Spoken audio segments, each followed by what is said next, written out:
زیادتی ہوتی، اور جب میں نے اس کو کھولا تو اس میں ایک کسی کا دردناک ٹکڑا تھا جس نے مجھے بہت آزردہ کر دیا، اور اللہ کی بارگاہ میں دعا گو ہوں اور آپ کی بھی آمین چاہتا ہوں کہ جس کا جو مسئلہ تھا اللہ اپنے کرم سے حل فرما دے۔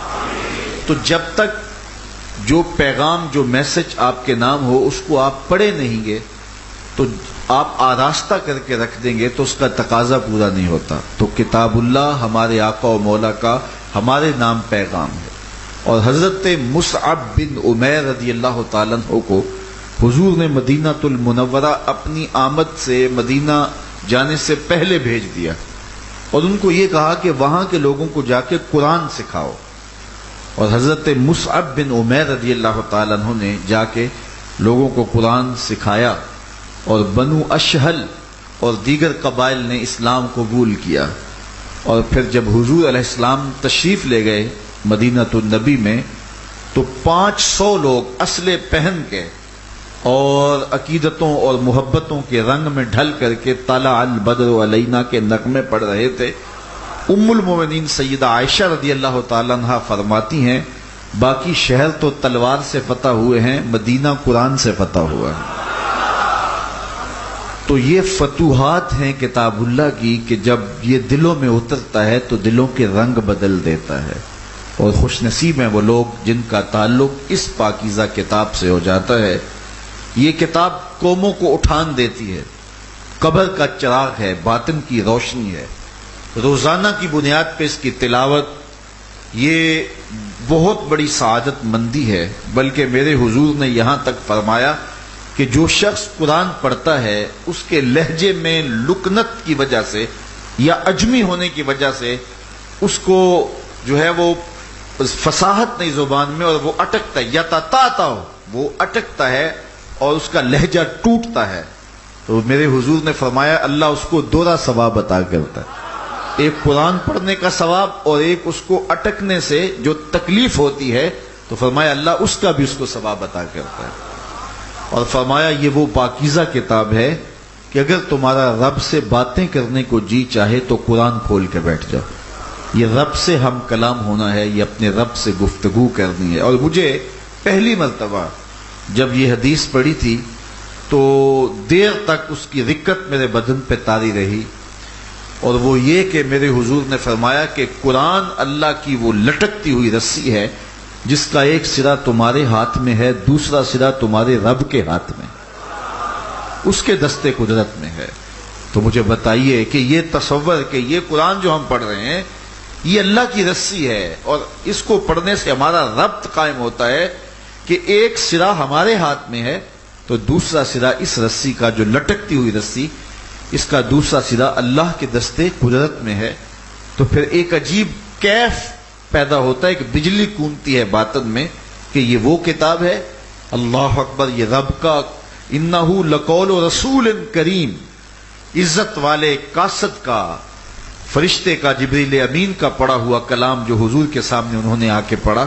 اور آقا کریم علیہ السلام پر جب یہ قرآن نازل ہوتا تھا تو نزول وحی کی کیفیات مختلف تھیں، ان میں سے ایک کیفیت تھی کسلسلۃ الجرس، جس تک گھنٹی نہیں بجتی یا شہد کی مکھی کی بن بناہٹ ہوتی ہے، اس طرح کی کیفیت ہوتی، اور حضور فرماتے فہم تو میں جان گیا، میں سمجھ گیا، اللہ اکبر۔ اور آقا کریم علیہ السلام پر پسینہ آ جاتا، اور حجۃ الوداع کے موقع پر حضور اونٹنی پہ بیٹھے ہوئے تھے، اور جب یہ آیات نازل ہوئیں الیوم اکملت لکم دینکم، تو یہ حضور سواری پہ بیٹھے تھے، تو قرآن مجید جب حضور کے قلب اطہر پہ نازل ہوا تو سواری بوجھ گوارا نہ کر پائی اور کھڑی کھڑی بیٹھ گئی اور پھر لیٹ گئی، اللہ اکبر۔ یہ کیفیت ام المومنین فرماتی جب قرآن اترتا تو سردیوں کی راتوں میں حضور کو پسینہ آ جاتا، تو یہ کیفیت ہوتی۔ قرآن مجید وہ پاکیزہ کتاب ہے کہ میرا رب کہتا ہے اگر ہم اس کتاب کو قرآن پہ نازل کرتے، پہاڑوں پہ نازل کرتے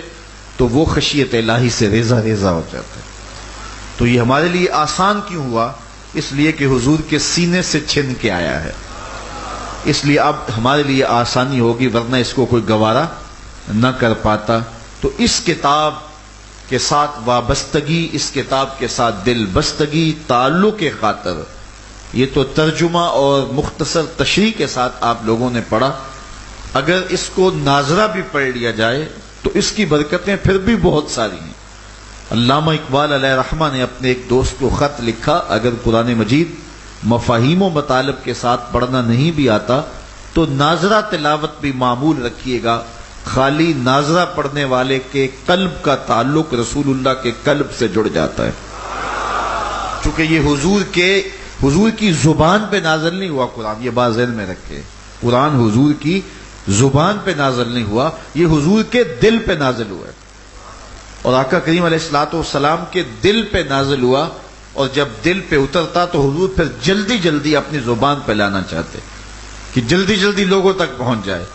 تو اللہ تعالیٰ جل شانہ نے فرمایا لا تحرک بہ لسانک، محبوب اپنی زبان کو جنبش نہ دیجئے. حضور جلدی جلدی کرتے، فرمایا جس رب نے دل پہ اتارا ہے وہ زبان پر بھی لے آئے گا.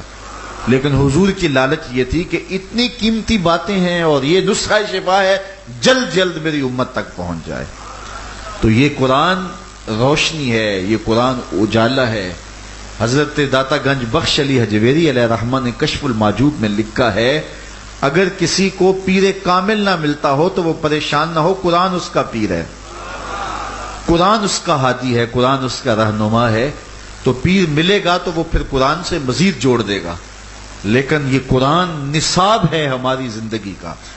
ہمیں جو نظام دیا گیا ہے اس میں میر کارواں آئیڈیل شخصیت ذات رسالت مآب صلی اللہ علیہ وسلم، اور ہمارا مرکز جو ہے مسلمانوں کا وہ کعبۃ اللہ ہے. ہر قوم کا ایک مرکز ہوتا ہے، ہمارا مرکز کعبۃ اللہ ہے. ہمارے لیے آئیڈیل میر کارواں ہے، میر حجاز اپنا، اس نام سے باقی ہے آرام جہاں ہمارا.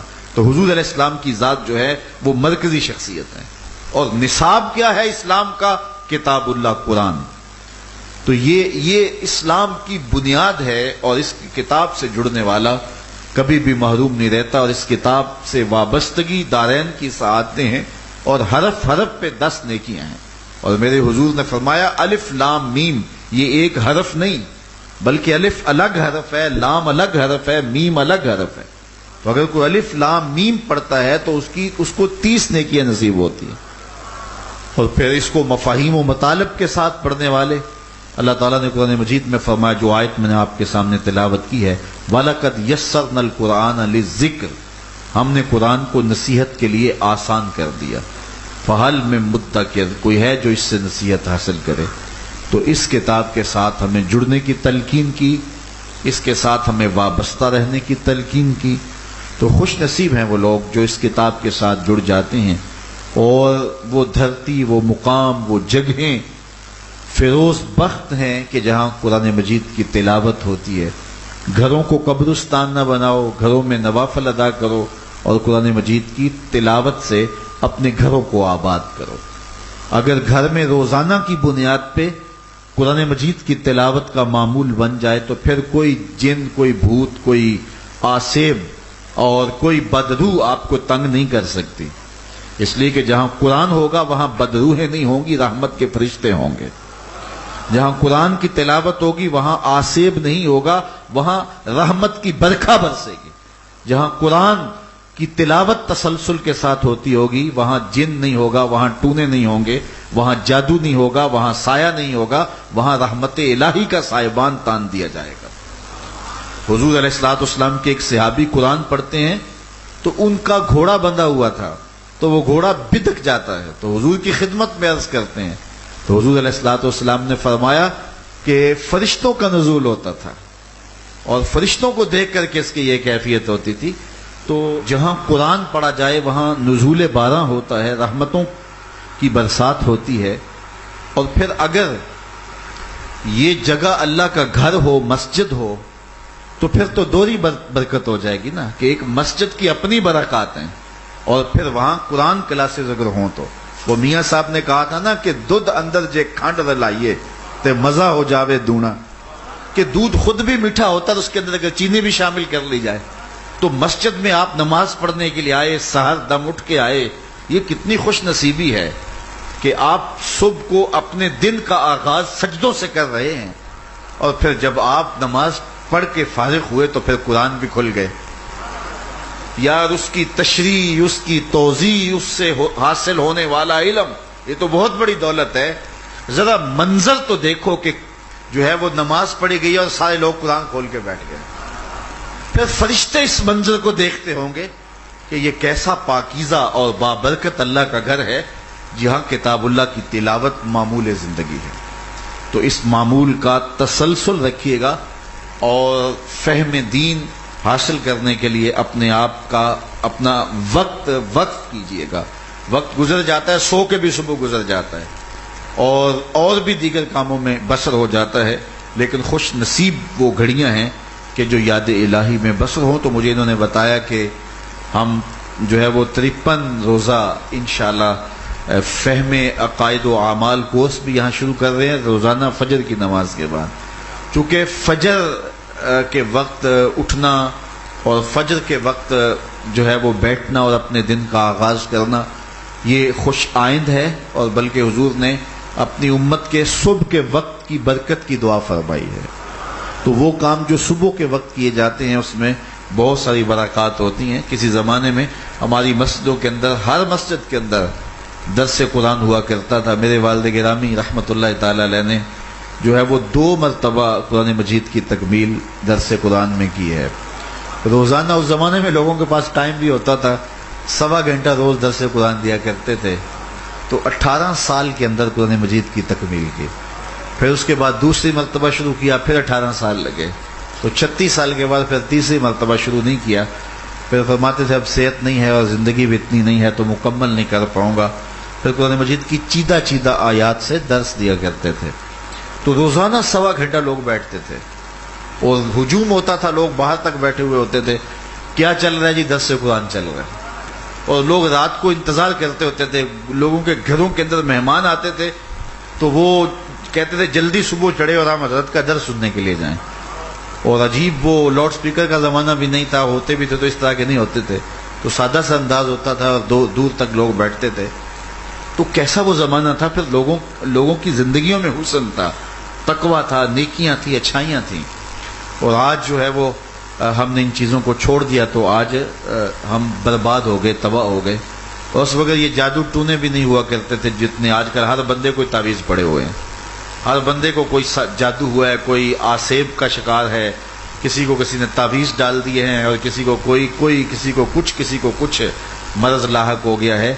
میں کہتا ہوں تمہیں کسی دم کی ضرورت نہیں ہے جب قرآن کا دم تم روز اپنے اوپر خود پھونکو گے۔ یہ قرآن تمہیں روشنی دے گا، اس سے بڑا کیا دم ہو سکتا ہے، اس سے کیا بڑی روشنی ہو سکتی ہے۔ تو اس کتاب کے ساتھ اپنے تعلق کو مضبوط تر کر